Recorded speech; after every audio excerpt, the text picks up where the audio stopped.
Hello everyone, we're talking to you from Phoenix, Arizona. You know, like the phoenix who is a bird that comes out of the ashes.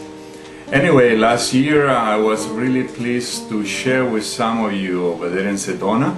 We had the 11/11 gathering, it was beautiful. I met a lot of wonderful people.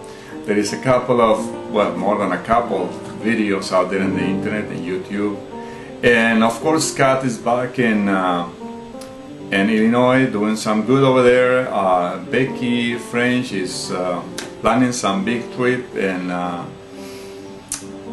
lot of good people are all over the place sharing what they can, the good news. And the good news are,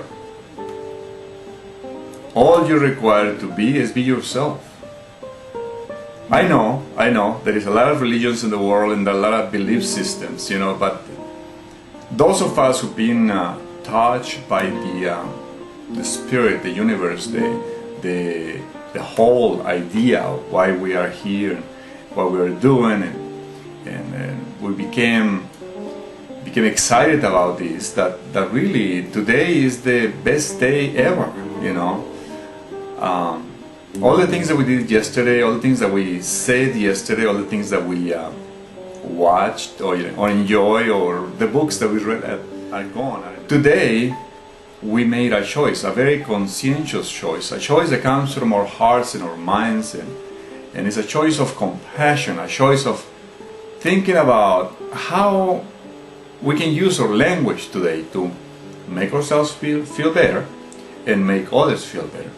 I read a really interesting book by Lou Tice, the leader and founder of Pacific Institute out of California, who has gone to several companies, and I mean thousands of them literally, and do some training and helping people about changing the perception, learning about affirmations, which a lot of people laugh about that, but you know, it's really good.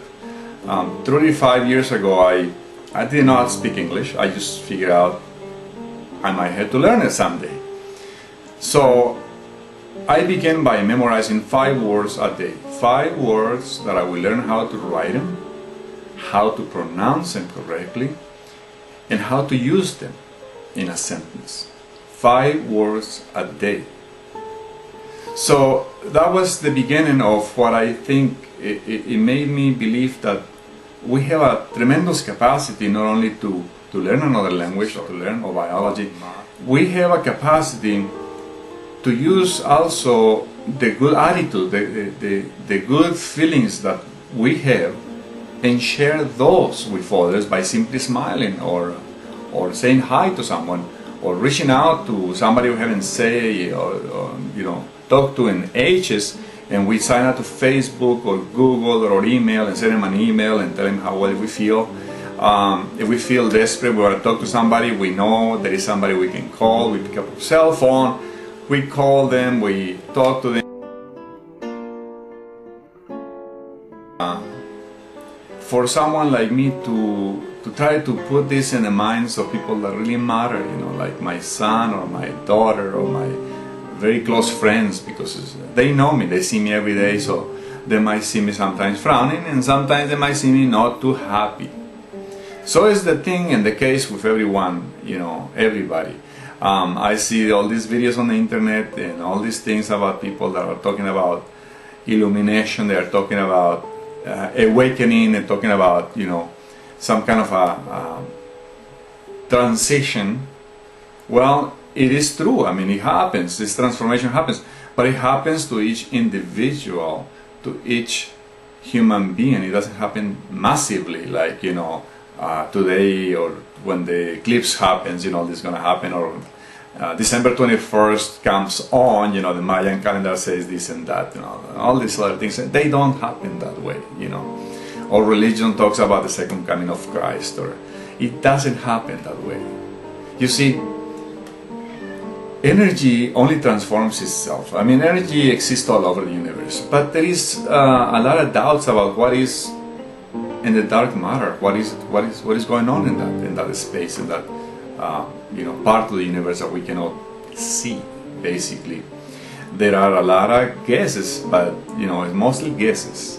But the energy, the one that moves, the one that holds the universe together, because it's inside of us and is moving this electrically, this body is, right now, as I'm speaking right now to you, ideas are coming into my head. So those ideas really, well, they are just specks of electricity right there between a neuron and another neuron. They are just flashes. But they come through and become a thought, and they become an idea, and they move and create form, and then they give form to another idea, and then I want to express that idea. And how does it comes out? It comes out as words, it comes out as sentences, it comes out as me talking to you over this tube, through this. It all begins with that energy, What we are out there is energy that transforms itself. It never ends. It's forever and ever and ever. It doesn't matter. So when we realize that that's who we are, when we, kind of grow into or are dragged by this spiritual force into becoming that, we chose to leave our hometown or our families, or we start to travel, we start meeting people, we start talking to people, we went to the jungle, we went to the mountain, whatever we did to get there. Some people, experiment with drugs. I don't think it's necessary. I don't think that drugs are necessary, because the consciousness is all it is. It has to be allowed to be, instead of being in a circle all the time. It has to be let free. Open the door. There is a door of consciousness that you open, and then you take a peek, and you might not like what you see, but you must enter. In order to enter into this wonderful thing, into this humongous thing, you gotta open the door and enter. Once you get there into this other side, you can look back and you can see what you left behind.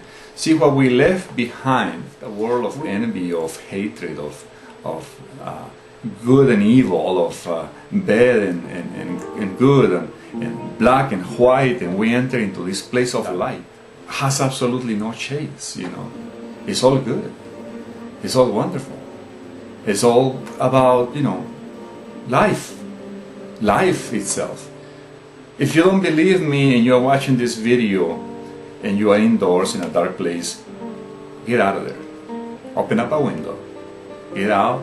Step outside the door. Breathe the air. I don't care if it is a smog. A lot of people are used to it in the big cities, New York, Los Angeles, Mexico City, Tokyo. But get out to the dark.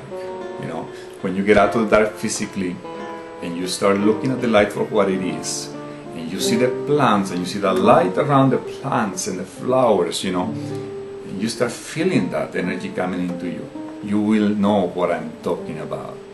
So welcome to one more message from this crazy guy in Arizona. I love you all, and thank you for watching.